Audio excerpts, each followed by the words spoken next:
129 ہجری ہے، یعنی مولا کی عمر 19 یا 20 سال کی تھی، تو آپ حج کے لیے گئے اور اسی دوران وہ مولا کے ماننے والا تو نہیں تھا اس وقت، لیکن بعد میں مولا کا صحابی بنا. تو اس نے کہا کہ میں بھی حج کے لیے گیا، میں نے دیکھا کہ مقام قادسیہ میں جب ہم اترے تو اچانک مجھے ایک حسین اور جمیل چہرہ نظر آیا جو بہت ہی گندم گوں تھا، اور اس کے اوپر اونی کپڑے تھے، ایک چادر اس نے اوڑھی ہوئی تھی، پاؤں میں نالین تھی، وہ لوگوں سے الگ تھلگ بیٹھا ہوا تھا.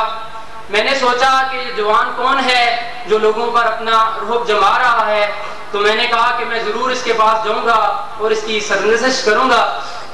شفیق کہتا ہے کہ اس سے پہلے کہ میں حضرت امام موسیٰ کاظم علیہ السلام کے پاس جاتا، انہوں نے مجھے کہا کہ ہے شفیق تیرے دل میں جو گمان ہیں وہ ٹھیک نہیں ہے. تو وہ بہت حیران ہوا کہ یہ کون اللہ کا ولی ہے کہ جس نے میرے دل کا راز مجھے پہلے ہی بتا دیا ہے. پھر وہ کہتا ہے کہ میں ایک اور مقام پہ گیا، وہاں دیکھا کہ وہ نوجوان نماز پڑھ رہا ہے، اس کے اعضاء و جوارے سے وہ مضطرب ہیں، خوف خدا سے مضطرب ہیں اور اس کے آنسو بہ رہے ہیں. شفیق نے کہا کہ میں پاس جاؤں اور معافی طلب کروں.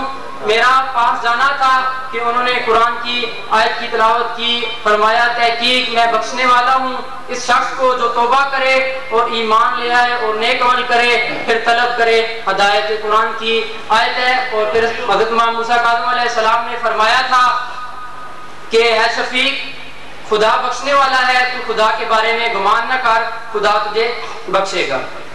مولا علیہ السلام کی شہادت کے بارے میں مزید آپ کو ٹائم دوں گا، جسٹ 2 منٹ. دو خلیفہ تھے، ایک مہدی عباسی اور ایک عادی عباسی.